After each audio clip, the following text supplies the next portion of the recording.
करा चला वळू गाई बैसू जेऊ एके ठाई. तुकाराम महाराज म्हणतात याच्याकरता गायी वळाव्या लागतील. आता लोकांची पुन्हा शंका आहे, अरे काला एवढा दुर्लभ म्हणून सांगता, किती दुर्लभ, देवाधिकांना मिळत नाही. वैकुंठितो ऐसे नाही कवळ काही काल्याचे. तुका म्हणे काला वैकुंठी दुर्लभ विशेषः लाभ संत संगे. कठीण आहे. स्वर्गात काला नाही, वैकुंठात काला नाही, ब्रह्मलोकामध्ये काला नाही. अरे हा काला मिळावा याच्याकरता स्वर्गातले देव मासे झाल्याचं वर्णन आहे आपल्याकडे. काल्याची असे देव जळी झाले मासे कुसोनिया हसे टेरे सांगाते. संत महात्मे बोलतात काल्याच्या अपेक्षेनं देव जळातले मासे झाले म्हणतात. एक वाक्य सांगतो, हे स्वर्गातले देव आहेत की नाही. माझी भूमिका आहे बरं, तुम्हाला पटेल न पटेल, माझ्या पुरतं सांगतो. मला असं वाटतं या देवान एवढं मूर्ख या जगात दुसरं कोणीच नसेल. ऐका, भाषा धाडसाची आहे माझी, मला कल्पना आहे. या देवान एवढं मूर्ख या जगात दुसरं कोणीच नसेल.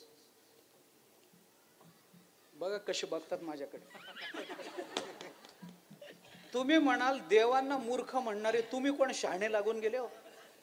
मी म्हणत नाही, मी कारण सांगतो तुम्हाला, आणि कारण सांगितल्यावर तुम्ही म्हणाल बरोबर हे देव मूर्खच आहे, तुम्ही म्हणा, माझं काही नाही. का मूर्ख म्हण त्याचं कारण सांगतो. काय आहे, काल्या करता या देवांना मासोळ्या व्हावं वाटलं पण गोपाळ व्हावं वाटलं नाही. शहाणे का मूर्ख. या काल्याच्या अपेक्षेनं या देवांना मासोळ्या व्हावं वाटलं पण गोपाळ व्हावं वाटलं नाही. अरे गोपाळ झाले असते तर भगवंतानी स्वतःने हातावर ठेवला असता ना. मग शहाणे का मूर्ख. शहाणे का मूर्ख. मी देवाचं बोलतोय, तुम्ही स्वतःकडे घेऊ नका, देवाचं सांगा मला. काय शहाणपणा याच्यामध्ये सांगा ना. हा काला अति दुर्लभ आहे महाराज, अति दुर्लभ आहे. तुम्ही या काल्याकडे सामान्य दृष्टीनं बघू नका. अरे ज्ञानोबारांनी काला वाटलाय म्हणजे ज्ञानोबारांचा हात त्या काल्याला लागला, काय महत्व वाढलं असेल का त्याचं कमी झालं असेल. तुकोबारांनी काला वाटला, काय मूल्य असेल त्या दहीलाहीचं, काय भाग्य असेल त्या दहीलाहीचं, ज्याला तुकोबारांचा हात लागला आणि ज्याला गोरोबा काकांचा हात लागला आणि चोखोबारांचा हात लागला. महाराज सोपी गोष्ट आहे, काय विचार करा. मरून जावं पण त्या लाहीच्या रूपानं यावं ज्या लाहीला चोखोबाराय हात लावता. आहे का नाही, विचार करा. भागवताच्या टीकांमध्ये तर याच्या पुढचं वर्णन आहे. हे स्वर्गातलं आणि ब्रह्मलोकातलं जाऊ द्या, काला किती दुर्लभ. भागवत आणि टीकेत असं म्हटलंय. मला सांगा या भागवतामध्ये काल्याचे प्रसंग किती आले हो. रासक्रीडा कितीदा झाली, एकदा. काला कितीदा झाला, काला रोज रोज नाही, एकदा. भागवताच्या टीकेमध्ये असं वर्णन आहे की भगवंतानी एकदा काला केला असं म्हणूच नका. मग काय रोज केला का, रोज तर केलाच नाही पण एकदा काला केला असंही म्हणू नका. मग काय म्हणता. टीकेने असं म्हटलंय काला इतका दुर्लभ आहे की भगवंताच्या सारख्याला सुद्धा एकदाच करता आला. विचार करा. पण मी त्याच्या पुढे सांगतो, टीकेच्या पुढे जाऊ. भगवंताच्या सारख्याला सुद्धा जो काला एकदाच करता आला तो आमचे ज्ञानोबाराय तुकोबाराय रोज आम्हाला देतो. रोज कुठं ना कुठं तरी महाराष्ट्रात काला चालूच आहे. आपले एकादशीचे उपवासाचे अपवाद जर सोडले तर रोज काला चालूच आहे ना. जे अवघड आहे ते संतांनी सोपं केलं. जाऊ द्या, तो विषय स्वतंत्र आहे. लोक म्हणतात अहो काला एवढा दुर्लभ दुर्लभ म्हणून सांगता आणि कुणाला देता, गुराख्याला. चला वळू गाई बैसू जेऊ. अरे गाई वळणाऱ्याला काला. उलट ज्याला काही जमत नाही त्याला गाई वळायला पाठवत. आमच्याकडे असं आहे, शाळेत जमत नाही, नोकरीला लावलं तिथं जमलं नाही, शाळेत त्याला किराणा दुकानात लागते, पुड्या सोडाय बांधायच्या ऐवजी सोडायलाच जास्त लागलं. हाकलून दिलं तिथून, पुड्या सोडतो म्हणून, तेही जमलं नाही. फार उशिरा कळलं. जाऊ द्या जाऊ द्या जाऊ द्या जाऊ द्या, गेलं ते गेलं. पुढे चला, पुढे चला. तिथून त्याला शेतात कामाला लावलं, ते हे वैशाखात चाळ लावायला लागलं. शेवटी काहीच जमत नाही म्हणल्यानंतर एकच उपाय राहतो, चला गाई वळायला. आणि आमच्याकडे असं आहे महाराज, ज्याला गाई वळता येत नाही त्याला महाराज करतात. परिस्थिती आता अशी, काहीच जमत नाही. मग काय हो महाराज, चला जमत नाही, हे नाही ते नाही ते नाही, चालले पुढे. गाई वळणाऱ्याला काय लागतं, काय शिक्षण लागतं, काय लागतं, काय नाही. मग गाई वळणाऱ्यांना काला का, म्हणून थोडा विचार करा. थोडस बोलतो. गाई वळणं याचा अर्थ काय? 4 पायाच्या गायी, 4 पायाचे बैल म्हशी घेऊन रानामध्ये गेला आणि संध्याकाळी चारून परत आणलं, त्याला गाई वळणं म्हणत नाहीत. गाय या शब्दाचा अर्थ काय करायचा याचा वेदांतामध्ये स्वतंत्र विचार. संतांच्या शब्दाचे अर्थ करत असताना बारकाईनं केले पाहिजेत, ढोबळमानाने अर्थ करून चालत नाही. कारण संतांच्या, आता हे अवघड आहे कळायला पण तरी सांगून जातो, संतांच्या शब्दांना जसा लक्ष्यार्थ असतो तसा संतांच्या शब्दाच्या वाच्यार्थांनाही काही महत्व असतं, हे लक्षात ठेवा. ते शब्द तसेच वापरायचे, आपण बदलायचे नाहीत. भले त्या शब्दाला समानार्थी किती चांगला शब्द आपल्याला मिळाला तरी तो तसाच म्हणायचा.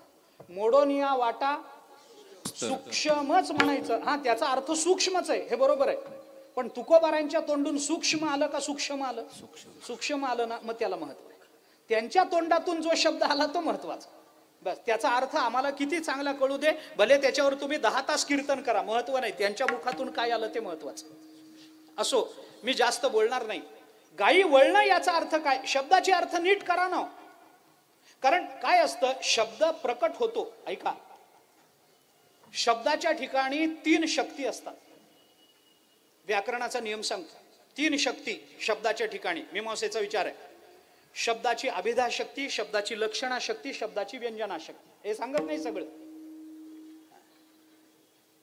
उदाहरणही सांगत नाही त्याची. एक छोटस उदाहरण देऊन पुढे. काही वेळेला शब्दाचा अर्थ करत असताना प्रसंगानुरूप अर्थ करावा लागत असतो.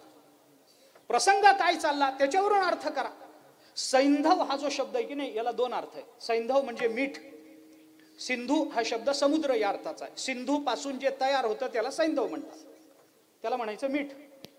आणि सैंधव शब्दाचा दुसरा अर्थ आहे घोडा. सिंधू प्रांतामध्ये निर्माण होतो म्हणून. सैंधव म्हणजे घोडा आणि सैंधव म्हणजे मीठ. आता मला सांगा, मनुष्य जेवायला बसला आणि त्याने बायकोला सांगितलं सैंधव आण, आणि बायको तबेल्यात गेली आणि घोडा घेऊन आली. जेवताना सैंधव शब्दाचा अर्थ काय होईल? मीठ असाच करावा लागेल. जेवणात घोडा उपयोगाचा नाही, जेवणात मीठच उपयोगाचा. आणि मालक गावाला निघाला, नोकराला म्हणाला सैंधव घेऊन ये. नोकराने मीठ आणून समोर ठेवलं. अरे गावाला जाताना मीठ काय करायचे, तिथं घोडा पाहिजे. प्रसंगानुरूप अर्थ करावे लागतात. तो अर्थ तसा करता आला तर अर्थ लागतो, नाही तर पुढे सगळं मुसळकेरात आहे. एक छोटस उदाहरण देईन, पुढे जाईल.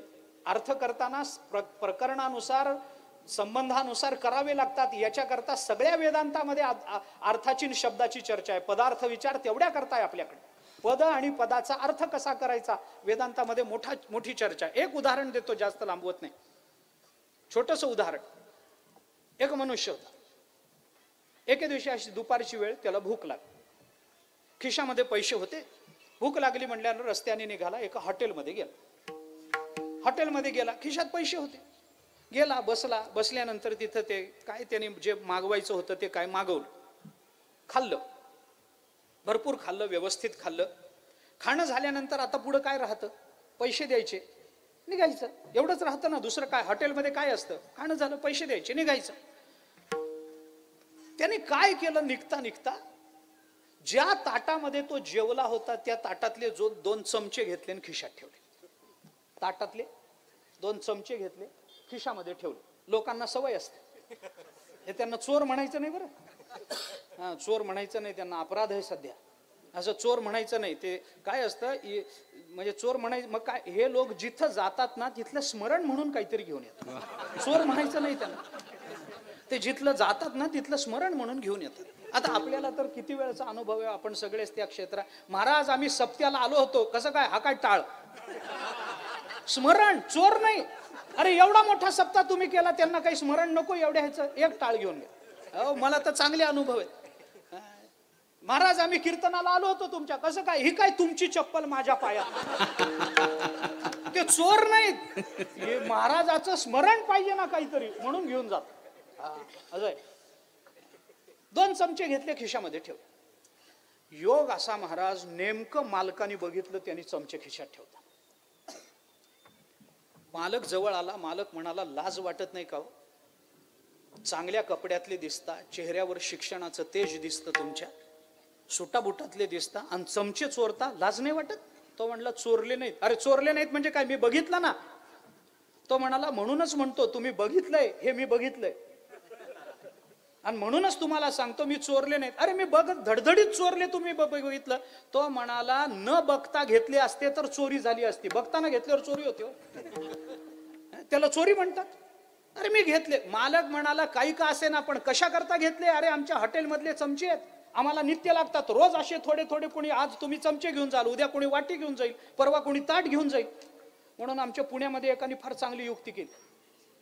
त्याच्या हॉटेलमधल्या सगळ्या ताटावर त्यांनी कोरून ठेवलंय, हे ताट चोरलेले आहे,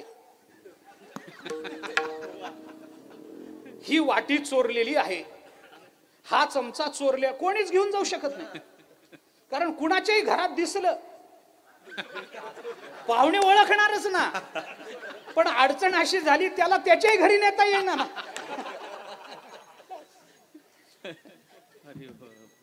मालक म्हणाला अरे पण कशा करता चोरले, आम्हाला नित्य लागणारी वस्तू आहे, आम्हाला सारखे ते चमचे लागतात, तुम्ही गेला की न धुता दुसऱ्या गिरायकाला द्यायचे असतात, आणि तुम्ही असे चमचे घेऊन गेले तर काय आमचं कसं चालेल धंदा, आमचं हॉटेल बसेल ना. तो म्हणाला अप्पा मी चमचे घेतलेत, ही गोष्ट खरी आहे, माझ्या खिशात आहेत, मी घेतलेत गोष्ट. अरे पण कशा करता. तो म्हणाला मला काय विचारता, माझ्या डॉक्टरला विचारा. तो म्हणला डॉक्टरचा काय संबंध, तुम्ही आला आमच्या हॉटेलमध्ये खाल्लं, 2 चमचे चोरून घेऊन जाता, विचारलं तर डॉक्टरला विचारा, डॉक्टरचा काय संबंध. त्याने खिशातून बाटली काढली, त्या बाटलीवर डॉक्टरने लिहिलं होतं जेवणानंतर 2 चमचे घेणे.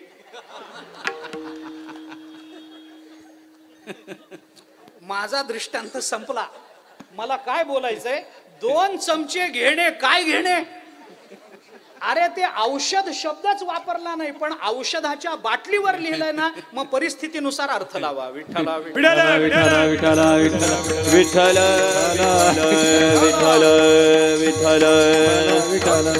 तसं जो काला देवादिकांना दुर्लभ, त्याच्याकरता त्यांना मासोळ्या व्हावं वाटलं, तो काला तुम्ही साध्या गायी राखणाऱ्या गोपाळांना देता, गुराख्यांना देता. चला वळू गाई, याचा अर्थ काय करायचा, प्रकरणानुसार अर्थ लावला पाहिजे, संदर्भानुसार अर्थ लावला पाहिजे. आणि म्हणून गायी वळणं याचा अर्थ 4 पायाच्या गायी घेऊन रानामध्ये जाणं असा होत नाही. संस्कृतामध्ये गो शब्दाचा जसा गाय अर्थ आहे, तसा दुसरा अर्थ आहे गो शब्दाचा इंद्रिय. आमची इंद्रिय आम्हाला वळता आली पाहिजे तर त्याचा उपयोग आहे महाराज. जोपर्यंत आता इंद्रिय म्हणजे इंद्रिय वळायची नाहीत, वेदांताचा अर्थ सांगू, इंद्रिय वळायची नाहीत, इंद्रियांच्या वृत्ती वळाव्या लागतात. कारण इंद्रिय मर्यादितच आहेत आपल्याकडे. संपलं. 11 इंद्रिय, याच्या पलीकडे काही नाही. 5 ज्ञानेंद्रिय, 5 कर्मेंद्रिय, 1 मन, संपलं. याच्या पलीकडे काय इंद्रिय आहेत, मनःष्ठ आणि इंद्रिय, आणि 11 इंद्रिय, संपलं. याच्या पलीकडे काही नाही. मग चला वळू गायी म्हणजे 11च गायी वळायच्या काय, नाही. गायी अनंत आहेत. मग अनंत काय, इंद्रिय जरी 11 असली तरी इंद्रियाच्या वृत्ती अनंत आहेत महाराज. अनंत वृत्ती. ईश्वर सर्वभूतानां हृद्देशे अर्जुन तिष्ठती भ्रामयन सर्वभूतानी यंत्रारूढानी मायया. या श्लोकावरची पहिली ओवी ज्ञानोबारायांची. वाचा ज्ञानेश्वरी. पहिल्यांदा ज्ञानोबाराय पहिल्या ओवीत म्हणतात, सर्वभूतांच्या अंतरी हृदय महा अंबरी चिदवृत्तीच्या सहस्त्रकरी उदयला असे जो. सहस्त्रकरी वृत्तीच्या सहस्त्रकरी, हजारो वृत्ती आहेत, जाऊ द्या. पण आता ढोबळमानाने अर्थ करा आपण की आमची इंद्रिय आम्हाला वळता आली पाहिजेत. ज्याला इंद्रिय वळता येतात, ज्याला इंद्रिय सगळे आपली इकडं तिकडं गेलेली इंद्रिय एका ठाई आणता येतात, त्यालाच काल्याचा प्रसाद सेवन करण्याचा अधिकार आहे. विठ्ठला विठ्ठला विठ्ठल विठ्ठल विठ्ठल विठ्ठल विठ्ठल विठ्ठल. पण का इंद्रिय वळणं तरी सोपं आहे का? जन्म जन्म गेली महाराज आमची इंद्रिय आम्हाला वळता येत नाही. याच्याकरता तुकोबाराय सांगतात, घाबरू नका, मी बरोबर आहे. म्हणून पहिला शब्द चला. चला, मी आहे ना, तुम्ही काय चिंता करता, तुमच्या बरोबर जा नाही म्हटलं, चला. जिथं आम्हाला कठीणता असते तिथं संत आमच्या बरोबर असतात. जिथं आम्हाला साधनेमध्ये काठिण्य येतं, ज्ञानोबाराय आपल्या बरोबर आहेत, तुकोबाराय आपल्या बरोबर आहेत. स्वल्प वाटे चला जाऊ, स्वल्प वाटे चला जाऊ, स्वल्प वाटे चला जाऊ, स्वल्प वाटे चला जाऊ, स्वल्प वाटे चला जाऊ, स्वल्प वाटे चला जाऊ,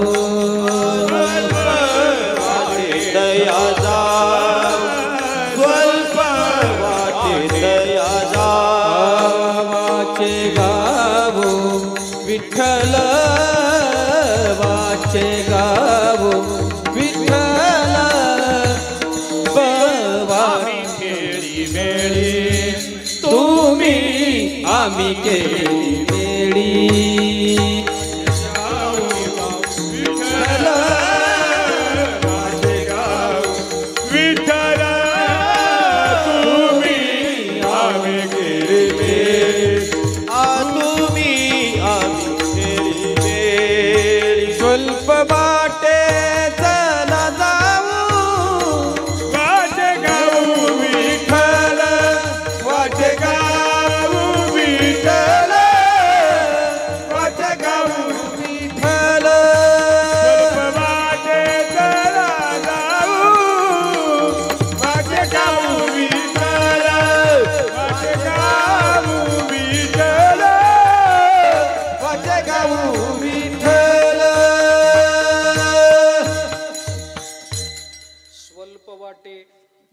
चला चला शब्दावरून अभंगाचा अन्वय. जर तुकोबाराय बरोबर असतील आणि त्यांच्या बरोबर चला तरच स्वल्प वाटे, नाही तर स्वल्प न वाटे. असं आहे. तुकोबाराय सांगाती असतील तर आम्हाला ही वाट स्वल्प आहे महाराज. म्हणून तुम्ही बघा दिंडीतून चालणाऱ्या लोकांना, अभंग म्हणत भजन करत जाणाऱ्या लोकांना थकवा येत नाही. थकतात कोण? हे बाजूनं मोकार चालणारे जे असतात की नाही, राजगिऱ्याच्या वड्या गोळा करत, हे जास्त थकतात महाराज. दिंडीत चालणारा वारकरी थकत नसतो. का थकत नाही? अरे मुखामध्ये हरी नाम आहे महाराज, भगवंताचं नाव आहे, तुकोबारायांचं नाम आहे, तुकोबाराय बरोबर आहेत ना, म्हणून ह्यांना स्वल्प वाटते. दिंडीतून चालणारे लोक फैलटण आलं की म्हणतात अरे संपला प्रवास, झालं अर्ध तर झालं ना, आता एवढेच दिवस राहिले, 5-6 दिवस राहिले फक्त, आलं पंढरपूर. नाही हो, आता काल तर सुरू केलंय, अजून एक 15 दिवस वारी पाहिजे म्हणतात की नाही. कोण म्हणतं? दिंडीत चालणारे, भजन करणारे. आणि बाकीचे आत्ता फलटण आलंय, अजून पंढरपूर एवढ्या लांब, ते तेवढंच मोजत असतात किती किलोमीटर राहिलं. का होतं? कारण चला याच्यावरून स्वल्प वाटतं का कंटाळवाणं वाटतं हे ठरतं. वाचे गाव विठ्ठल नाम मुखाला येणं कठीण आहे ना. मग तुकोबाराय जर बरोबर असतील, चला म्हणत असतील, तर त्यांच्या संगतीमध्ये आम्हाला नाम घेणं स्वल्प आहे. साधनाची स्वल्पता संतांच्या संगतीत आहे आणि साधनाचं काठिण्य एकट्याच्या जीवावरच आहे. विठ्ठला विठ्ठला विठ्ठल विठ्ठल. म्हणून तुकोबाराय म्हणतात मला कल्पना आहे तुम्हाला गायी वळणं अति कठीण आहे, इंद्रिय वळून आणणं फार अवघड आहे, म्हणून मी तुम्हाला सांगतो चला वळू गायी. मी आहे ना तुमच्या बरोबर, का चिंता करता? देव आपल्या बरोबर येत नाही. देव म्हणतो जा बाबा तुझं तू जा. तरी झडझडोनी वहिला आणि ये भक्तीची वाटेला, तुझं तू बघ, मी येत नाही तुझ्या बरोबर. हा तू येशील माझ्यापर्यंत तो भाग वेगळा, पण तुझं तू बघ. पण संत म्हणतात नाही नाही आम्ही बरोबर आहोत ना, चला चला वळू गाई स्वल्प वाटे, चला जाऊ. पुष्कळ प्रमाण देता येतील. आता मला तो विषय लांबवायचा नाही, फक्त पहिला शब्द महत्वाचा. का? कारण इंद्रिय वळणं हे सोपं नाही ना महाराज. का सोपं नाही? कारण आमच्या इंद्रियांचा आणि विषयाचा अनंत काळापासून असा संबंध आलाय. मी स्पष्ट बोलतो, विषय दिसला की डोळे झाकून विषयाच्या मागे धावत जाणं हा आमच्या इंद्रियांचा स्वभाव बनला. मी बोलत नाही, ज्ञानोबाराय बोलतात, 2रा अध्याय काढा ज्ञानेश्वरीचा. मात्रा स्पर्शास्तु कौंतेय शीतोष्ण सुख दुःखदाह आगमापायिनो नित्यस्तंस्थितिक्षस्व भारत. या श्लोकावर भाष्य करताना ज्ञानोबारायांचे शब्द ऐका. ज्ञानोबाराय म्हणतात, विषया वाचोनी काही आणिक सर्वथा रम्य नाही, ऐसा स्वभावोची पाही इंद्रियांचा. आमच्या इंद्रियांचा हा स्वभावच आहे महाराज, त्याला विषय दिसलं की सुधरत नाही. विषय ओढी भुलले जीव, ओढी भुलले जीव, आता याची कोण करील किंवा, याची कोण करील किंवा, नारायणी भाव, भजे नारायणी भाव.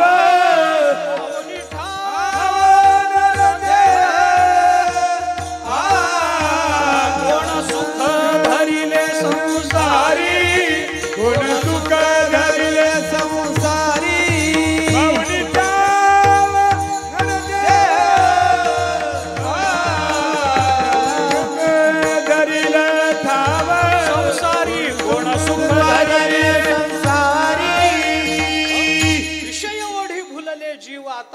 कोण करील किवन उपजे नारायणी भाव पावनी ठाव नरदेह कोण सुख धरिले संसारी पडोनी काळाची आहारी माप लागले शरीरी झालियावरी सळे ओढीती कोण सुख धरिले सांगा कोणाला सुख मिळतं अरे ज्याला इंद्रिय ताब्यात ठेवता येतात तो सुखी आहे महाराज सुखी कोण आहे या जगतामध्ये आम्हाला ज्ञान प्राप्त करून घेणारा सुखी होतो ज्ञान कशाने मिळतं इंद्रियांचा विचार करा श्रद्धावान लभते ज्ञान तत्परहा संयतेंद्रिय ज्याचं इंद्रियावर संयमन आहे त्यालाच ज्ञान प्राप्त होतं आणि ते ज्ञान प्राप्त झालं की तत्प्रसादात पराम शांती मग त्याला शांती मग सुख नाही का मी का बोलतो आपल्याला इंद्रिय वळवणं वाटतं तेवढं सोपं नाहीये विषय ओढी भुलले जीव अरे हे सगळे जीव तर विषयाच्या नादाला लागले महाराज कोणाला नकोय मी गंमत सांगतो अनेक वेळेला सांगतो मी काय तुकाराम महाराजांच्या रचनेची कमाल आहे काय कमाल काय शब्द कळा काय शब्द वापरतात तुकोबार आहे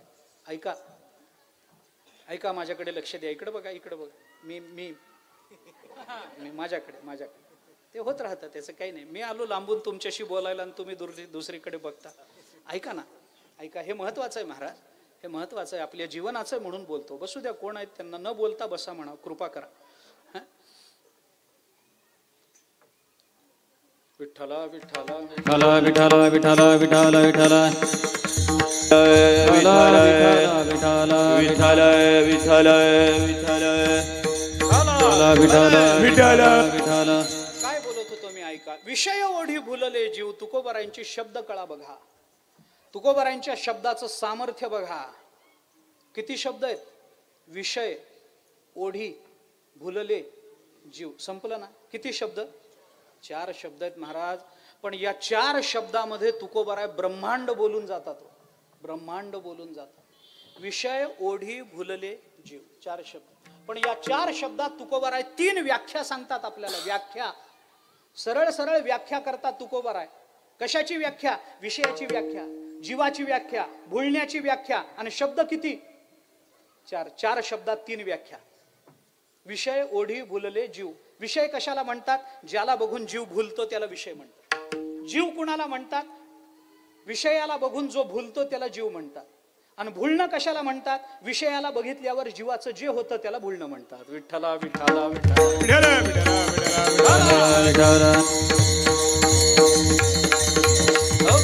अरे या जगतामध्ये कोण आहे महाराज जो विषयाच्या नादाला लागला नाही मला सांगा कोण आहे सांगा ना हिरवा चारा भांबावे पशु ज्ञानोबारांची भाषा 13वा अध्याय काढा हिरवा चारा बघितल्यावर पशु भांबावतो अहो एखादा नांगराला झुंपलेला बैल जर काम करत नसेल ज्यांना बैलाची शेती करून माहिती आहे त्यांच्यासाठी बोलतो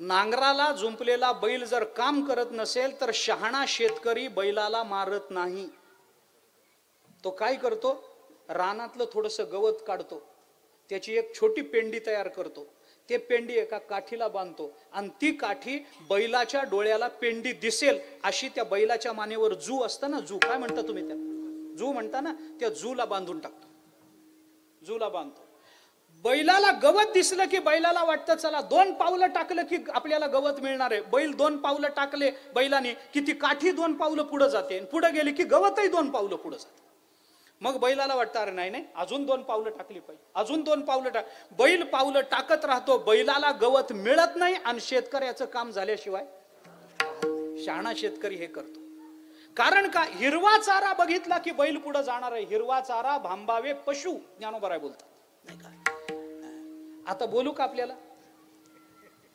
ऐका बरं जाऊ दे ऐका माझं म्हणणं ऐका बोलतो थोडं हिरव्या चाऱ्याला बघून भांबावला म्हणून बैल झाला लक्षात आलं का मला काय म्हणायचं लक्षात आलं का हिरव्या चाऱ्याला बघून भांबावला म्हणून तो झाला बैल इंद्र नहुष स्वर्गाधिपती झाला परिराहाटी भांबावला इंद्राणीला बघून भांबावला म्हणून नहुष राजा सुद्धा बैल झाला आणि विषयाला बघून आपण भांबावतो म्हणून आपण सुद्धा धन्यवाद काय ओळखलंय स्वतःला काय धन्य आहे स्वतःला निष्कारण बैल म्हणून घेता हो असं काय करता विचार करा ना जरा विचार करा अरे बैल जसा हिरवा चारा बघितला की विचार न करता धावत पुढे जातो, तसं विषय बघितलं की आम्ही विषयाच्या मागे धावत जातो. महाराज, कुणाला विषयापासून समाधान मिळालं बोला ना. कोण समाधानी या जगतामध्ये? समर्थ प्रश्न विचारतात, जगी सर्व सुखी असा कोण आहे, विचारी मना तुची शोधोनी पाहे. प्रश्न आहे. मी सांगू, हा प्रश्न नाही महाराज, हा प्रश्न नाही. अरे समर्थांनी आपल्याला प्रश्न विचारावा ना आपण उत्तर द्यावं, एवढे मोठे आपण कधी झालोय? असं नाही. संत असे प्रश्न विचारत नाहीत. समर्थांनी याच्यातच त्याचं उत्तर दिलंय. मी आपल्याला वेगळा अन्वय सांगतो या श्लोकाचा. जगी सर्व सुखी असा कोण आहे, विचारी मना तुची शोधोनी पाहे. आहे का नाही? काय अन्वय लावायचा? समर्थ म्हणतात जगी सर्व सुखी असा कोण आहे, आणि त्याचं उत्तर लगेच त्यांनी दिलंय. पुढचा शब्द काय? पुढचा शब्द काय? जगी सर्व सुखी असा कोण आहे, विचारी. थांबा तिथंच. समर्थांनी प्रश्न विचारलाय, जगात सगळ्यात सुखी कोण, आणि तेच म्हणतात विचारी. विचारी मनुष्यच या जगतामध्ये सुखी आहे महाराज, दुसरा कोणी सुखी नाही. ऐका, जगी सर्व सुखी असा कोण आहे, विचारी. विचारा वाचून न पविजे समाधान, देह त्रिगुणाचा बांधा, माझी नाही गुण सुद्धा, तुकोबाराय बोलतात. आहे का नाही? जगी सर्व सुखी असा कोण आहे, विचारी. जो या जगतामध्ये विचार करणारा जो आहे ना, तोच या जगतामध्ये सुखी आहे. म्हणा, तुला जर पटत नसेल तर शोधून पहा. विचारी आहे सुखी नाही, शोधून बघ. अविचारी आहे सुखी झालाय, शोधून बघ. असं होत नाही महाराज, असं होत नाही. आम्हाला इंद्रिय आमची विषयाच्या मागे धावणार. विषयाच्या मागे इंद्रिय गेली की इंद्रियांना विषयाचं समाधान मिळणार नाही, पण तरी विषयाची आस सुटणार नाही. सर्व सुखाची आशा जन्म गेला. प्रातस्मरणीय वैकुंठवासी मामासाहेब दांडेकर म्हणत असत, त्यांची भाषा सांगतो. गुरुवर्य मामा असं म्हणत असत की संतांचे शब्द पहा. ते म्हणतात सर्व सुखाची आशा भोगा नाही, सर्व सुखाची भोगा नाही जन्म गेला आमचा, फक्त आशेतच चाललाय. माणसाला वाटतं पहिल्या वाढदिवसाला सुख मिळेल, मिळालं नाही की मग वाटतं नाही नाही 25व्या वाढदिवसाला मिळेल, तेव्हाही मिळत नाही. मग त्याला वाटतं नाही नाही अजून वेळ आहे ना आपल्याला. मग अरे 50व्या वाढदिवसाला मिळेल, तिथेही मिळत नाही. मग त्याला वाटतं 61ला मिळेल, सत्कार होतो पण नाही. मग त्याला वाटलं नाही नाही 61ला नाही मिळालं, अमृत महोत्सवाला मिळेल, तिथेही मिळत नाही. मग त्याला वाटतं सहस्त्रचंद्र दर्शनाला मिळेल, तिथेही मिळत नाही. मग त्याला वाटतं जन्मशताब्दीला मिळेल, तिथेही मिळत नाही. मग त्याला वाटतं कमीत कमी 13व्याला तरी मिळेल, पण नेमकं त्याच्या 13व्याला पोरं वाटण्या करून घेतात. काय समाधान आहे? सर्व सुखाची आशा जन्म गेला. आम्ही आशेतच आहोत. आम्हाला विषयाचा भोग नाही महाराज, विषय आम्हाला सुख देत नाही. विषयाचे जे सुख ते साध्यंतची जाण दुःख परी काय की जे मूर्ख नसेविता नसरे. ज्ञानोबा बोलता.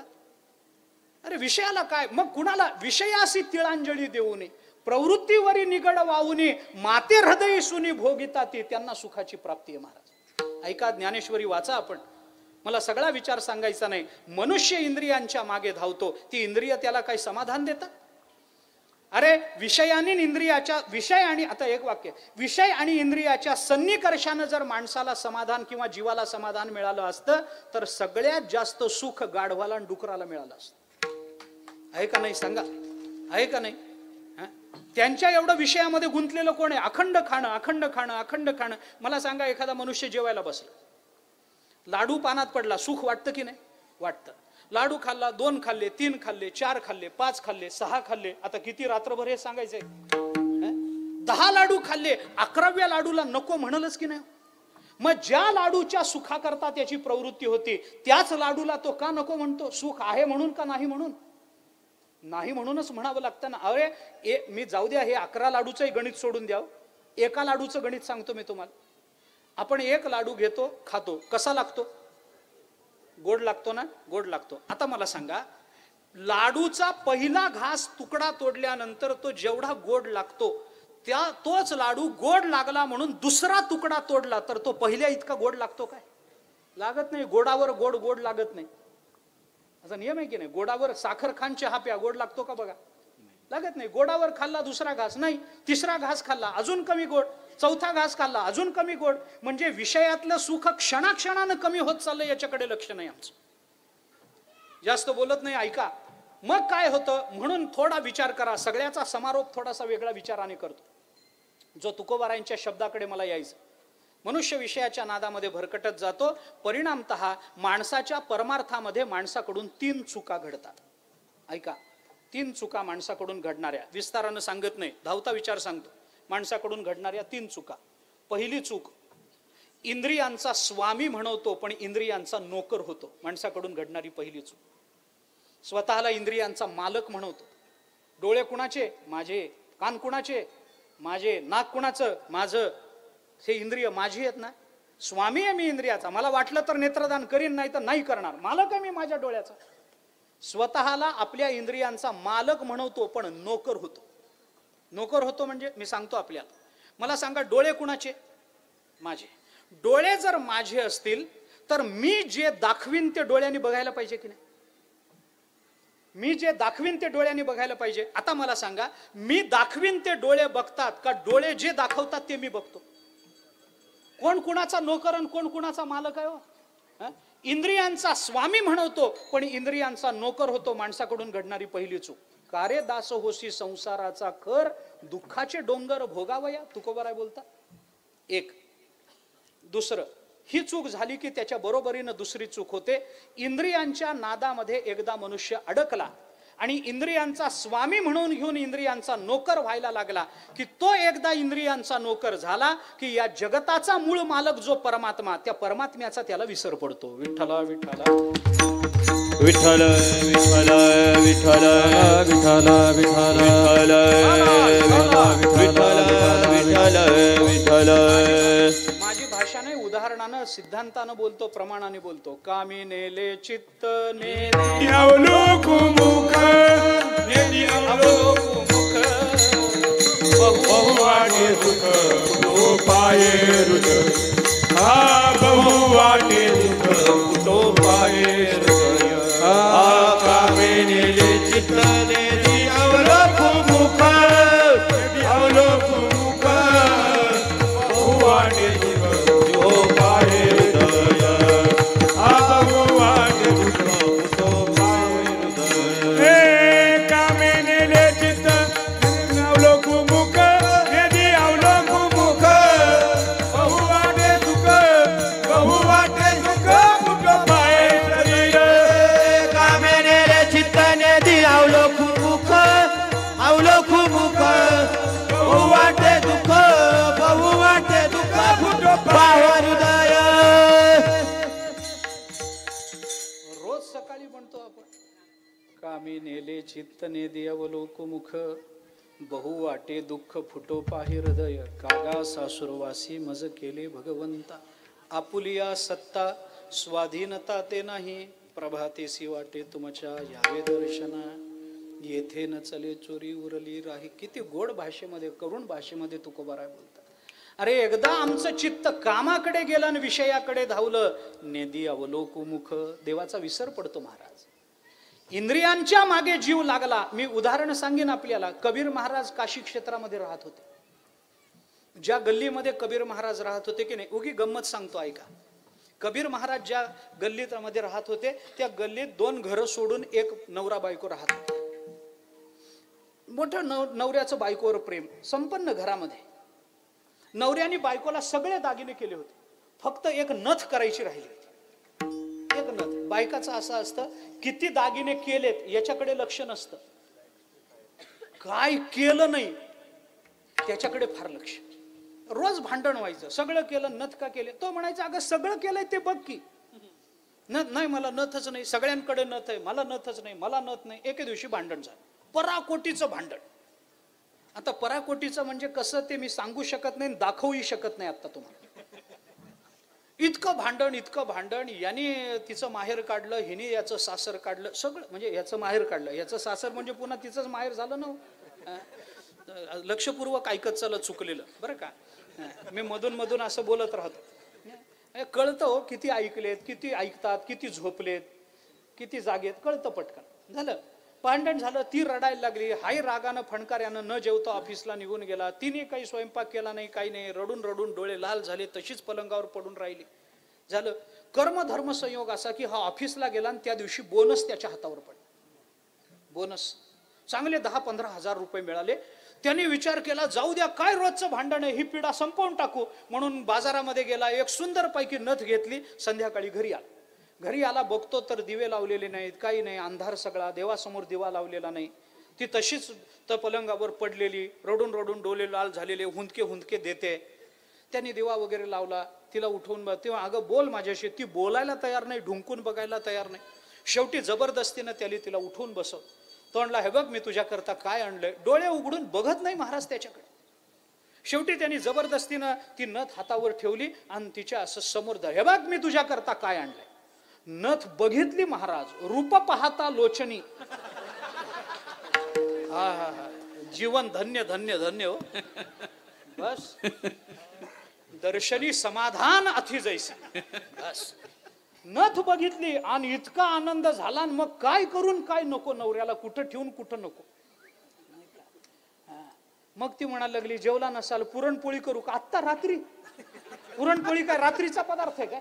आता तो म्हणाला, आता काही करू नको, तूही जेवली नसशील, मी जेवलो नाही, पिठलं भात कर काहीतरी, चल पटकन पोट भरू.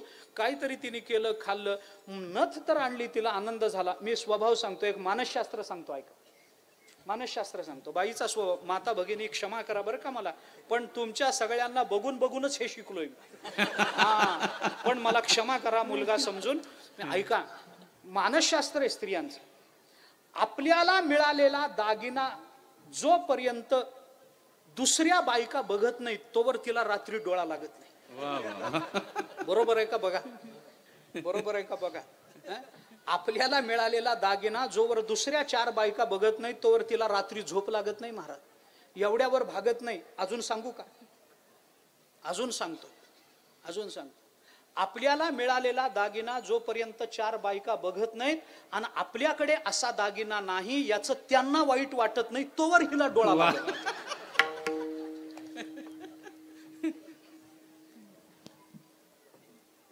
एवढ्यावर भागत नाही. सांगू का अजून? सांगू? आपल्याला मिळालेला दागिना जोवर 4 बायका बघत नाहीत, आपल्याला असा दागिना नाही याचं त्यांना वाईट वाटत नाही, त्या वाईट वाटण्यापोटी तिचं तिच्या नवऱ्याशी असं भांडण होत नाही तोवर तिला डोळा लागतो. आता पुढचं सांगत नाही. कशी सहन करेल? नथ आणली, काय करावं आता? नथ तर 4 बायकांना दाखवली पाहिजे, पण संध्याकाळी कुठं हळदी कुंकवाचं आमंत्रण नाही, निमंत्रण नाही, कसं दाखवायचं? मग तिच्या लक्षात आलं, गावात एक जागा अशी आहे जिथं 4 बायका कायम असतात. गावचा पाणवठा, गावची विहीर, कोणी भांडी धुवायला, कोणी कपडे धुवायला, कोणी पाणी भरायला आलेलेच असतात. तिला वाटलं चला आता पाणी, आता घरात तर पाणी भरलेलं आहे, मग काय भरीला उलंडोनी रीता करी घट, मिस पाणी याची नथीची चट. चाले झडा उसंतो. गेली, सगळा हांडा सांडून टाकला आणि पाणी भरायला बाई नथ घालून निघाली. गेली तर विहिरीवर बायका होत्या, त्यांनी बघितलं, अरे रोज येत नाही, आज कशी आली? आता त्याही बायकाच आहेत ना. त्यांनी ओळखलं आज काहीतरी विशेष आहे, त्याच्याशिवाय ही येणार नाही. बारकाईनं बघितलं, नथ दे. लक्ष, अरे नथ घेतली म्हणून दाखवायला आली. मग काय बायकांनी कौतुक, वा वा वा सुंदर नथ, कधी घेतली, काय नाही सगळं. मग तिने सुरू केलं, माझ्या नवऱ्याने, अरे प्रेमच आहे असं माझ्यावर, माझ्या नवऱ्याचं असं प्रेम आहे, शब्द कधी खाली पडू दिला नाही हो माझा. सकाळपासून भांडण झाले ते सांगायचं नसतं, शब्द कधी खाली पडू दिला नाही. सकाळी मी नथ म्हणाले काय, संध्याकाळी नथ हजर आहे. फार प्रेम करतो, फार प्रेम करतो. तिचं सांगणं सुरू झालं आणि नेमकं त्या वेळेला कबीर महाराज मंदिराकडे भजना करता निघाले. कबीर महाराजांच्या कानावर पडलं, नवऱ्याचं फार प्रेम आहे, मला नथ दिली, मला नथ दिली, किती प्रेम, किती प्रेम. आणि जाता जाता ते ऐकून कबीर महाराज एकदम हसले. हसल्यावर त्या बाईचं लक्ष गेली. महाराज का हसला? ते म्हणाले, आई काही नाही, उगी सहज हसू आलं. ती म्हणाली, सहज कशा असाल? अहो तुम्ही संत आहेत, संत एखादी क्रिया सहज करतील काही कारण नसताना? नाही नाही, सगळं जग तुमच्या चरणावर, तुम्ही विनाकारण हसणार नाही. काय कारण आहे सांगा, सांगा मला, का हसला? मग कबीर महाराजांनी सांगून टाकलं. ते म्हणाले, आई तू तुझ्या नवऱ्याचं जे कौतुक करत होतीस की नाही ते ऐकून हसू आलं. ती म्हणाली, याच्यात हसण्यासारखं काय? माझा नवरा आहेच तसा, त्याचं कौतुक करावं, त्याचा वारंवार त्याच्या संबंधानं चांगलं बोलावं. माझा नवरा आहेच तसा, नथ म्हणल्याबरोबर नथ आणून देतो, का कौतुक करू नये मी त्याचं? कबीर महाराजांचा दोहा आहे. कबीर महाराज तिला म्हणाले, बाई नथनी ती जिस यार ने सुमिरन 12ही बार. अरे ज्या तुझ्या नवऱ्याने तुला नथ आणून दिली त्याचं इतकं स्मरण करते, त्याचं इतकं कौतुक करते. नथनी दी जिस यार ने सुमिरन 12 बार, लेकिन नाक दिया जिस यार ने उसको भूल गई नार. अरे ज्या नवऱ्याने तुला नथ आणून दिली त्याचं एवढं कौतुक, पण ज्याने तुला नाक दिलं त्याचं स्मरण सुद्धा नाही. आणि समजा भगवंताने नाक दिलं नसतं तर चिकटपट्टीनं चिकटवलेली नथ काही शोभून दिसली असती तुझ्या नाकाला. विषयाच्या नादी लागलेला मनुष्य परमात्म्याला विसरतो. माणसाकडून घडणारी दुसरी चूक आणि शेवटची चूक सांगतो. शेवटची चूक, पहिली चूक इंद्रियांचा स्वामी म्हणवतो पण दास होतो. इंद्रियांचा दास झाला की जगताचा मूळ मालक परमात्मा त्याचा त्याला विसर पडतो. आणि तिसरी चूक, आपल्या इंद्रियांनी भगवंताचं भजन करणं शक्य असूनही माणसं ते करत नाहीत. ही माणसाकडून घडणारी तिसरी चूक. विठ्ठला विठ्ठला विठ्ठला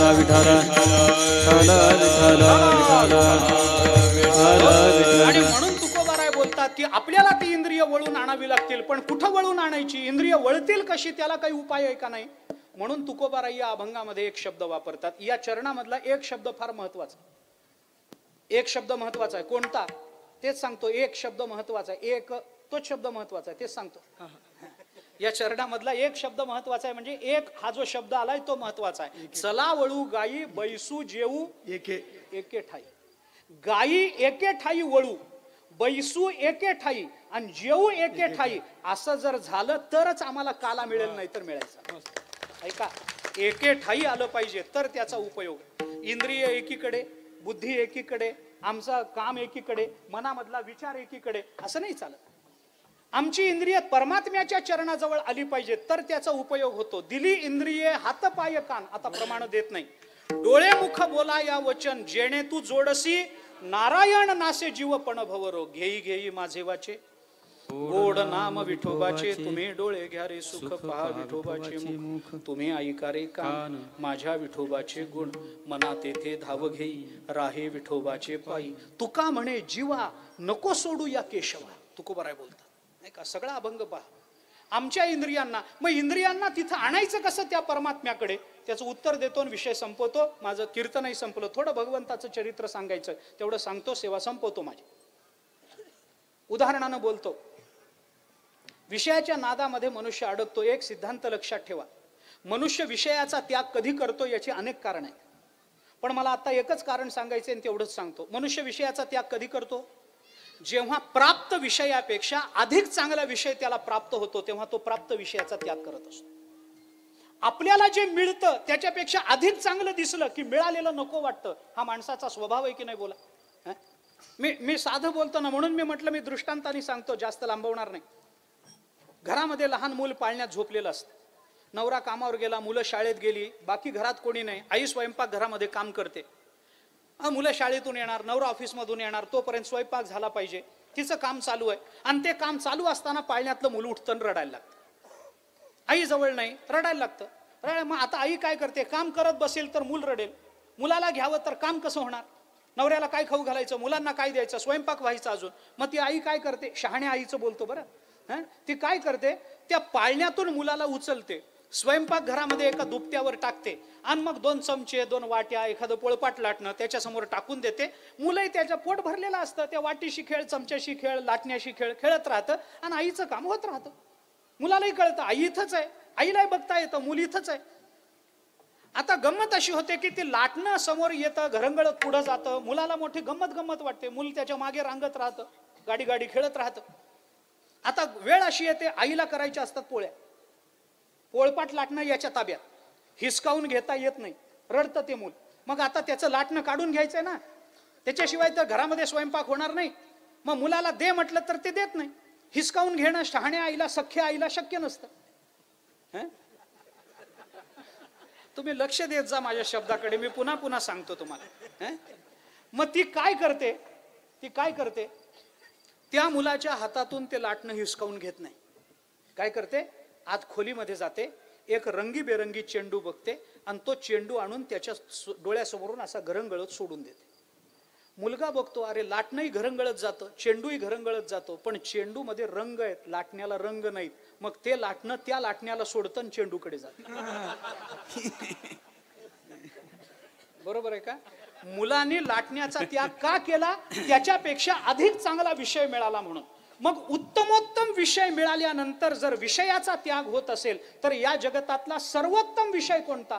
विषय तो त्यांचा. बस तेवढा एक विषय सर्वोत्तम विषय. म्हणून तुकोबाराय बोलतात, आमच्या इंद्रियांना जर आम्ही तो सर्वोत्तम विषय दिला तर आमची इंद्रिय प्राप्त विषयाचा त्याग करतील आणि परमात्म्याच्या चरणाजवळ जातील. आणि एकदा परमात्म्याच्या चरणाजवळ ती इंद्रिय गेली की मग तिथून मात्र ती बाहेर पडू शकत नाहीत. याच्याकरता तुकाराम महाराज म्हणतात, चला वळू गाई बैसू जेऊ. कुठं?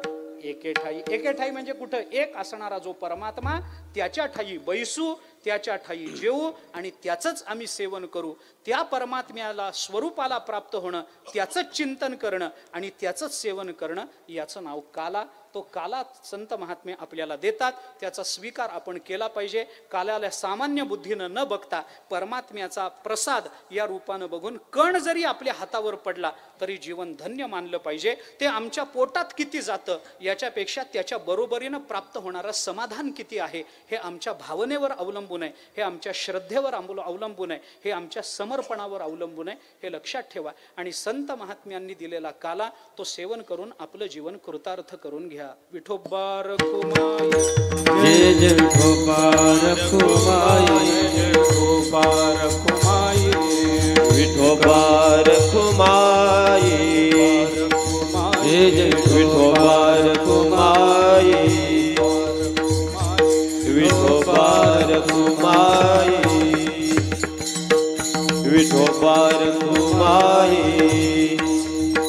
जय जय विठोबा रखुमाई. विठोबा रखुमाई.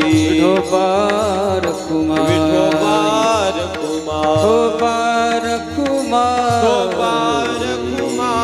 रखुमाई. विठोबा रखुमाई. विठोबा रखुमाई. जय जय जय विठोबा रखुमाई.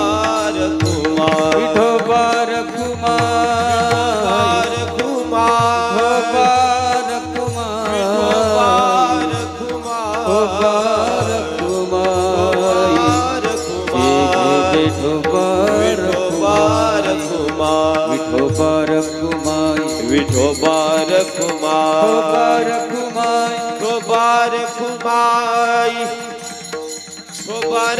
रखुमाई.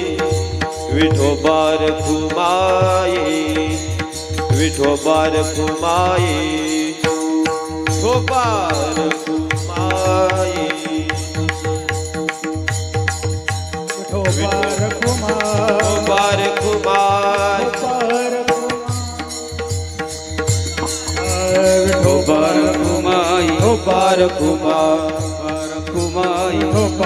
रखुमाई. विठोबा रखुमाई. जय विठोबा रखुमाई. विठोबा रखुमाई. विठोबा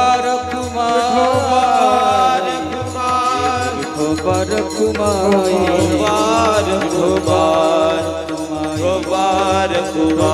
रखुमाई. विठोबा रखुमाई. विठोबा रखुमाई. विठोबा रखुमाई.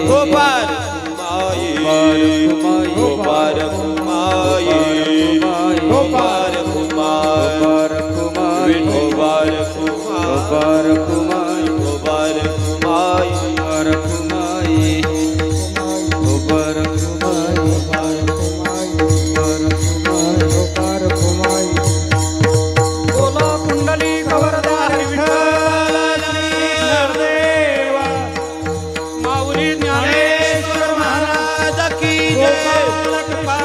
महाराज की जय. महाराज की जय. विठोबा रखुमाई. चला वळू गाई बैसू जेऊ एके ठाई बहु केली वणवण पायी पेटी झाला शेण. तुकोबाराय चला वळू गाई हे साधन आपल्याला सांगतात. त्या साधनाचा परिणाम काय आहे? आपल्याला एका जागी बसता येईल. साधनाचा कालीन परिणाम काय? बहु केली वणवण पायी पेटी झाला शेण. खांदीभार पोटी भूक काय खेळायचे सुख. ती सगळी वणवण आमची संपणार. आणि त्याचा भविष्यकालीन परिणाम काय? जर तुकाराम महाराज म्हणतात असं जर झालं तर मग अवघे बरवे असा त्याचा परिणाम तुकाराम महाराज सांगतात. असं साधन आपल्या काल्याकरता तुकोबारांनी बोलून दाखवलं. काल्याचं कीर्तन आहे, भगवंताचं थोडंसं चरित्र सांगितलं पाहिजे असा संप्रदायाचा दंडक आहे. म्हणून थोडंसं चरित्र, सर्वांना ज्ञात असणारं चरित्र आहे. तुकोबाराय म्हणतात चरित्र ते उच्चारावे केले देवे गोकुळी. गोकुळात केलेलं चरित्र उच्चारावं असं तुकोबारायांचं म्हणणं आहे. म्हणून तुकोबारायांनी असं नाही म्हटलं चरित्र ते विस्तारावे, उच्चारावे. किती वेळ लागतो उच्चारायला? 2 मिनिटाचा प्रश्न, जास्त नाही. फक्त उच्चारावे. पण कुठं केलेलं? गोकुळातलंच चरित्र सांगा, इतरत्रचं चरित्र सांगू नका. का? कारण गोकुळामध्ये भगवंताला प्रेम मिळालं महाराज, जे दुर्लभ आहे. गोकुळामध्ये भगवंताला किती प्रेम मिळालं? कबीर महाराजांनी एका दोह्यामध्ये म्हटलंय, कबीर महाराजांच्या मागे लोक लागले, आम्हाला भगवंताचं प्रेम कसं असतं सांगा सांगा सांगा. कबीर महाराज लोकांकडे वळून म्हणाले, अरे माझ्याकडे काय येतं प्रेम, मला कळत नाही. कोण म्हणतं? कबीर महाराज, संत महात्मा, ते म्हणतात, अरे प्रेम प्रेम मला काही कळत नाही, मी तुम्हाला सांगतो पत्ता प्रेम कुठं मिळवायचं. ते लोकांनी सांगितलं, सांगा प्रेम कुठं आहे ते. कबीर महाराजांचा दोहा आहे, कबीर कबीर क्या कहे ज्या जमुना के तीर. अरे कबीर कबीर म्हणून माझ्या मागे काय येतात? तुम्हाला प्रेम बघायचंय ना, मी पत्ता देतो, जा यमुनेच्या तीरावर. कबीर कबीर क्या कहे ज्या जमुना के तीर. काय मिळेल तिथं? प्रेम बघायला मिळेल. कसं प्रेम? कबीर महाराजांचं बोलणं आहे, कबीर कबीर क्या कहे ज्या जमुना के तीर, एक गोपी के प्रेम में बहे गए कोटी कबीर. कबीर महाराज सांगतात, अरे तिथल्या एका एका गोपिकेच्या प्रेमामध्ये माझ्यासारखे कोट्यावधी कबीर वाहत जातील. आणि गोकुळामध्ये भगवंताला प्रेम मिळालं. आणि आम्हाला प्रेमरूपी काला मिळवायचा असेल तर आम्हालाही प्रेमाचंच कीर्तन केलं पाहिजे, आम्हालाही प्रेमाचंच चरित्र सांगितलं पाहिजे. म्हणून तुकोबाराय सांगतात, केले देवे गोकुळी. गोकुळातलं चरित्र सांगा. भगवान श्रीकृष्ण गोकुळामध्ये आले, ते सरळ आले नाहीत महाराज. भगवान श्रीकृष्णांचं चरित्र अलौकिक आहे. पहिल्यांदा भगवान मथुरेमध्ये प्रकट झाले. अयोनी संभव नोहे काही श्रमी, नामयाचा स्वामी प्रकटला. नामदेवराय वर्णन करतात, भगवान पहिल्यांदा वसुदेवाच्या हृदयात प्रकट झाले. हृदयातले भगवान वैधिविद्येद्वारे देवकीच्या गर्भात गेले आणि गर्भातून भगवंताचं प्राकट्य झालं, प्रकट झाले. प्रकट झाल्याबरोबर भगवंताने आपल्या वडिलांच्या कानामध्ये सांगितलं, मला इथं ठेवू नका. मग कुठं जायचं? वडिलांना सांगितलं, नंदाच्या घराला मजनी गोकुळाला, माया उपजली जेथे ठेवी मज, मला तिथं नेऊन ठेवा. हे कुठं सांगितलं? कानात. आपल्या संप्रदायामध्ये कानात सांगण्याला महत्व आहे. कानात सांगितलं. आणि कानात सांगितलेलं असं नंदाच असं म्हणायचं असतं काय? कानात सांगितलेलं एवढं उंच असतं काय? अरे कानात सांगितलं कुजबुजावं लागतं त्याला. कानात सांगणं एवढ्यामुळे आपली चालच अशी आहे, त्याला कोण काय करणार? बरं गंमत अशी आहे, ही चाल म्हणल्याशिवाय काल्याचं कीर्तन झाल्यासारखं वाटतच नाही ना, त्याला काय करणार? पण त्याचं कारण आहे, भगवंताने नंदाच्या त्या वसुदेवाच्या कानातच सांगितलं कुठं जायचं ते. कारण त्यावेळेला भगवंताला आपल्या आईला कळू द्यायचं नव्हतं. वडिलांना ऐकायला त्यावेळेला फक्त एकटे वसुदेवच होते म्हणून कानात. आता भगवान नंतर कुठं गेले हे ऐकायला एवढे जर लोक असतील तर कानात सांगून कसं चालेल? म्हणून उंच चाल. व्यंकट स्वामी महाराजांनी ज्या चाली बांधल्या की नाही, त्या विनाकारण नाही बांधल्या.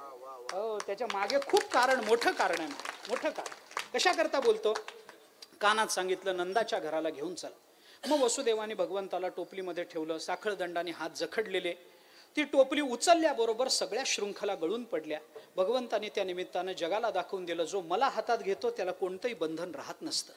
हातात घेऊन निघाले. दरवाजे उघडले. मंद मंद पाऊस पडतो, ढगांचा गडगडाट होतो, विजा चमकतात.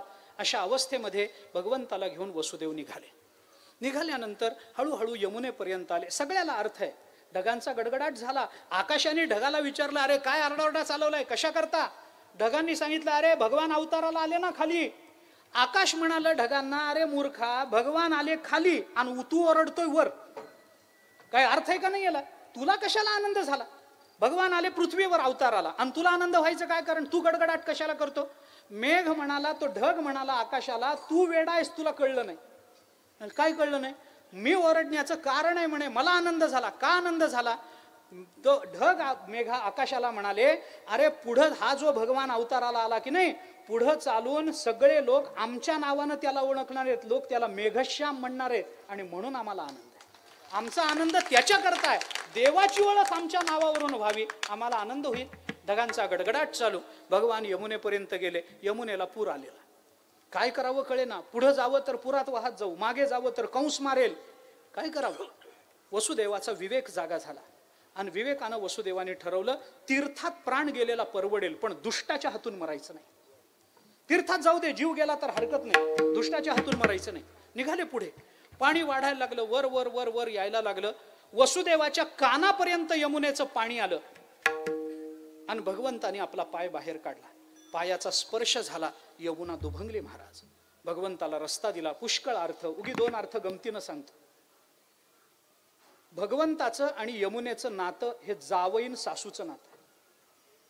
जावई यमुना ही भगवंताची सासू आहे. कशी? भगवंताची बायको कोण? लक्ष्मी. ती कुठून वर आली? समुद्रातून. म्हणजे समुद्र तिचा बाप झाला. समुद्र बाप झाला आणि समुद्राला मिळणारी प्रत्येक नदी ही समुद्र पत्नी म्हणली जाते. त्याच्यामुळं मग ती, जर समुद्र भगवंताचा सासरा असेल तर सासऱ्याची बायको कोण होईल? सासू. तुमच्याकडे कोण होतं? मग सांगा ना. सासू होईल. हा, सासू. सासू. म्हणून भगवंताचं आणि यमुनेचं नातं सासून जावयाचं नातं आहे. पूर्वीच्या काळामध्ये काय होतं? सासू जावयाचं तोंड बघत नव्हती. जुन्या काळात म्हणजे पूर्वीचे जावई तोंड बघण्यासारखे नव्हते असं नाही, बरे होते दिसायला ते, परंतु ते एक मर्यादा म्हणून सासू जावयाचं तोंड बघायची नाही. दारा आडून बोलायचं, पडदे आडून बोलायचं, खिडकी आडून बोलायचं. मग यमुनेने विचार केला, हा जावई आहे, पुढं होऊन जावई होणार, त्याचं तोंड बघता येणार नाही, मग आता लहान असताना घरात आलाय तर तोंड बघून घ्यावं. म्हणून ती तोंड बघण्याकरता वर वर वर वर यायला लागली. भगवंतानी सांगितलं, लहान असलो काय मोठा असलो काय, जावई आहे, तोंड दाखवायचं नाही, पाय बघन समाधान मान. पाय दाखवला. पाय दिसल्याबरोबर यमुनेला पटलं. अजून एक कारण सांगतो. भगवंतानी तोंड न दाखवता पाय दाखवला. कारण का?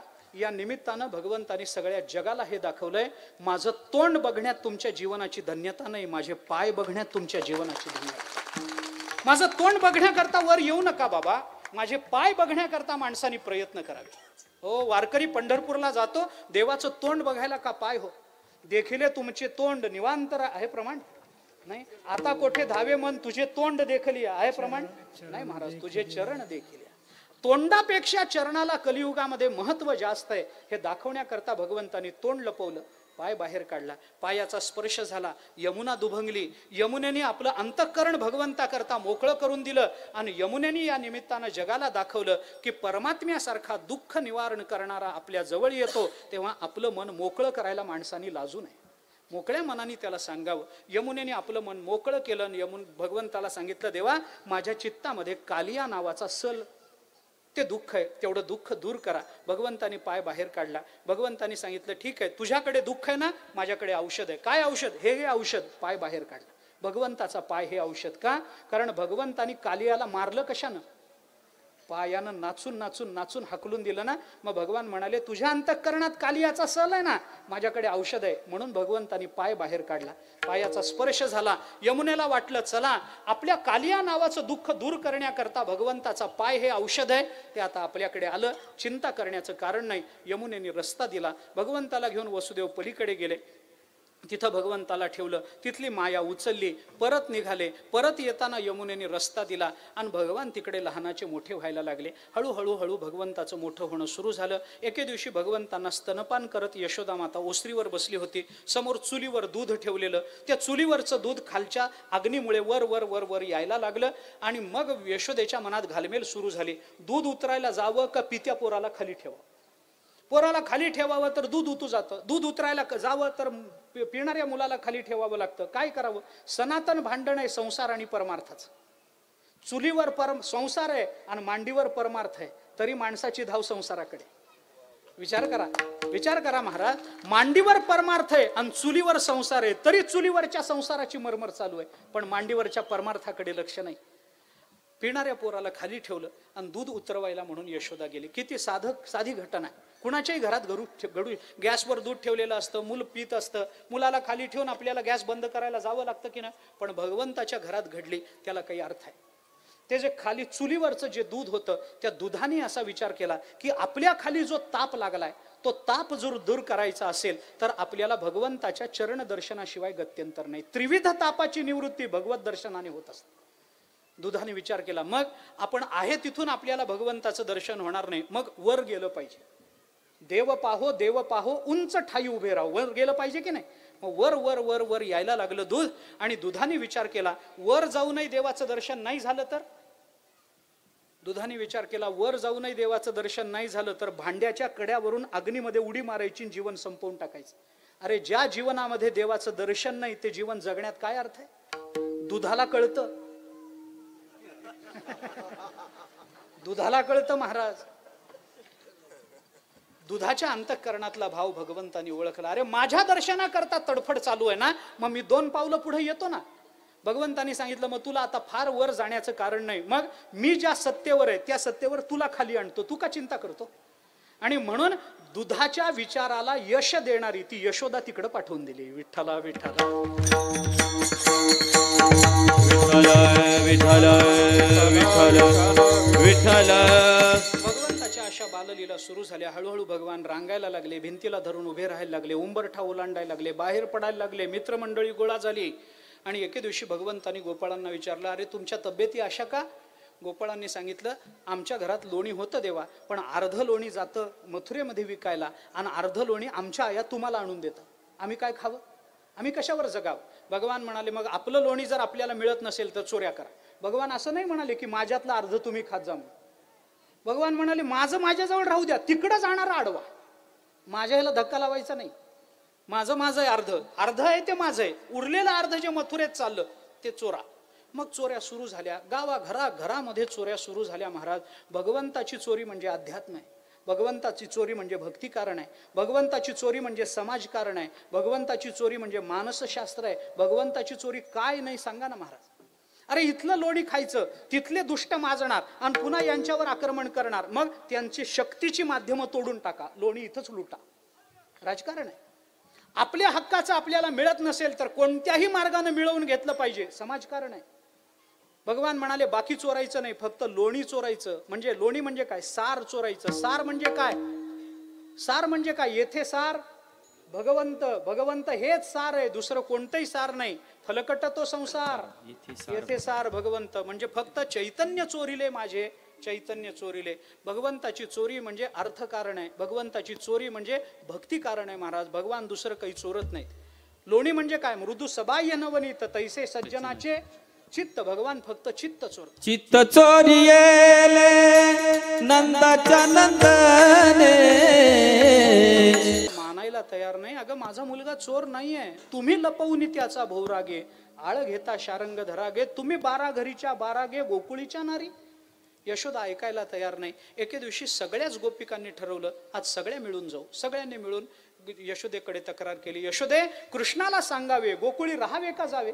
काय करावं? दे ग तुला येईन राग, यशोदे ग तुला येईन राग, यशोदे ग तुला येईन राग, यशोदे ग तुला येईन राग.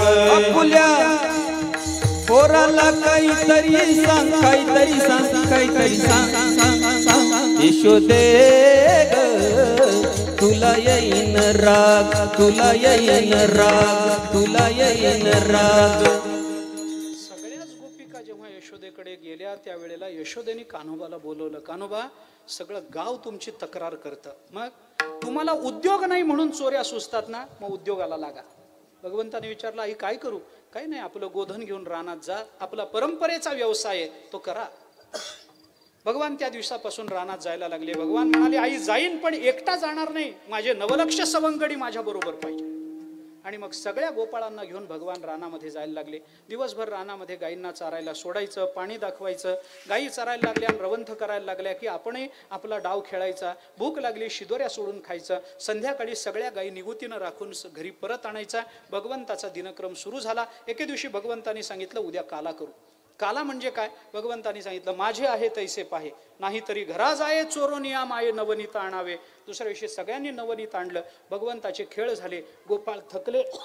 भगवंताला सांगितलं, देवा खांदी भार पोटी भूक, काय खेळा याचे सुख. देवा भूक लागली, काही व्यवस्था करा. भगवान म्हणाले, ठीक आहे, काम सारोनी सकळ आले अवघे गोपाळ झाली आता वेळ म्हणती आणा शिदोऱ्या शिदोऱ्या आणा. गोपाळांना सांगितलं. सर्वांच्या शिदोऱ्या भगवंताने एकत्रित केल्या. सर्व गोपाळांची कमल पुष्पासारखी रचा. कमळाचं फुल आपल्याला माहिती आहे, मोठ्या मोठ्या पाकळ्या बाहेर असतात, लहान लहान पाकळ्या आत असतात. भगवंतानी त्याच्यातून दाखवून दिलं, जो स्वतःला मोठा समजतो त्याला मी बाहेर ठेवतो, जो स्वतःला लहान समजतो त्याला आतल्या बाजूला घेतो. हे भगवंतानी त्याच्यातून दाखवून दिलं. मध्यभागी भगवान उभे राहिले. सर्वांचा प्रसाद एकत्रित केला. सर्वांच्या हातावर तो प्रसाद ठेवला. बोटाच्या फटीमधून चटण्या लोणची भगवंतानी वाढली. नर्म विनोदाने सर्वांच्या चेहऱ्यावर हास्य निर्माण केलं आणि भगवंतानी समदृष्टी केली. हा प्रसंग बघण्याकरता आकाशामध्ये देवादिकांनी गर्दी केली. याचं वर्णन भगवान शुकाचार्य भगवान व्यास महर्षी भागवतामध्ये करतात. बिभ्रद्वेणुम जठरपटयो शृंगवेत्रैच कक्षे वामे पाणो मसृण कवलम तत्फलान्यंगुलेषु तिष्ठन्मध्ये स्वपरिसुरधौ हासयन्नर्मभिस्वैः स्वर्गे लोके मिषति भुभुजे यज्ञ भुग्बाल केली. पुंडलीक वरदा हरि विठ्ठल श्री ज्ञानदेव पंढरीनाथ कृष्ण भगवान की जय. ज्ञानेश्वर महाराज की जय. गुरु तुकाराम महाराज की जय. भोग महाराज की जय. तोच काल्याचा प्रसाद आपल्याला आज संतांच्या कृपेनं प्राप्त होतो आहे. तो आपण सर्वांनी सेवन करावा अशी सर्वांच्या चरणी प्रार्थना करतो. कृपा करून कोणी जागेवरून उठू नका. सर्वांना काल्याचा प्रसाद मिळेल. माझ्याच हातून मिळाला पाहिजे असं बंधन नाही. तो कुणाच्याही हातून मिळाला तरी तो भगवंताचा प्रसाद आहे. देणारा परमात्मा आहे, देणारा संत आहे, अशा भावनेने तो प्रसाद आपण स्वीकारणं एवढं आवश्यक आहे. त्यामुळे कृपा करून जागेवरून कोणी उठू नका, गडबड गोंधळ करू नका. शांत चित्तानं काल्याचा प्रसाद सेवन करा. सूचना दिल्या जातील, संयोजक सूचना देतील, त्या सूचनांचं तंतोतंत पालन करा. यानंतर भजन होईल. भजनानंतर अभंगानं दहीहंडी फोडली जाईल आणि त्याच्यानंतर हा प्रसाद सर्वांना मिळेल अशी सर्वांना नम्र प्रार्थना आहे. कृपा करून कोणी वर येण्याचा प्रयत्न करू नका. माझ्यासारख्याच्या पाया पडून मोक्ष मिळत नाही हे लक्षात ठेवा. मी तुमच्यासारखाच माणूस आहे. मलाच मिळाला नाही, तुम्हाला काय मिळेल माझ्या पाया पडून मोक्ष? माणसाच्या पाया मी तुम्हाला पाया पडण्याची स्थानं सांगतो ना. जा ना आळंदीला, जा ना देहूला, जा पैठणला. नाही जायचं नाही. घरामध्ये ज्ञानेश्वरी आहे ना, घरामध्ये गाथा आहे ना. अरे पाया पडण्याची 30 स्थान आहेत. आमच्यासारख्याच्या पाया पडून काही मिळत नाही हे लक्षात ठेवा. आम्ही तुम्हाला काही देऊ शकत नाही. फक्त कंबर बांधून पटका बांधून कीर्तन करतो एवढंच वेगळेपण आहे. बाकी माणसासारखा माणूस आहे. मला 4 पाय नाहीत, मला 2 शिंग नाहीत, मला 4 हात नाहीत. माझ्या पाया पडण्याचा कृपा करून प्रयत्न करू नका. ही सर्वांच्या चरणावर मस्तक ठेवून प्रार्थना आहे. कृपा करून वर येऊ नका, गोंधळ करू नका, गडबड करू नका. झालं सगळं? अजून काही? झालेली सेवा संतांच्या, सद्गुरूच्या, परमात्म्याच्या सद्गुरू श्री जोग महाराजांच्या चरणी समर्पित करतो. तुम्हा सर्व श्रोत्यांच्या चरणी समर्पित करतो. वाणीला विराम देतो. ज्ञानेश्वर माऊली ज्ञानराज माऊली तुकाराम. ज्ञानराज माऊली तुकाराम. ज्ञानेश्वर माऊली ज्ञानराज माऊली तुकाराम. ज्ञानेश्वर माऊली ज्ञानराज माऊली तुकाराम. विठ्ठल जय जय जय विठ्ठल.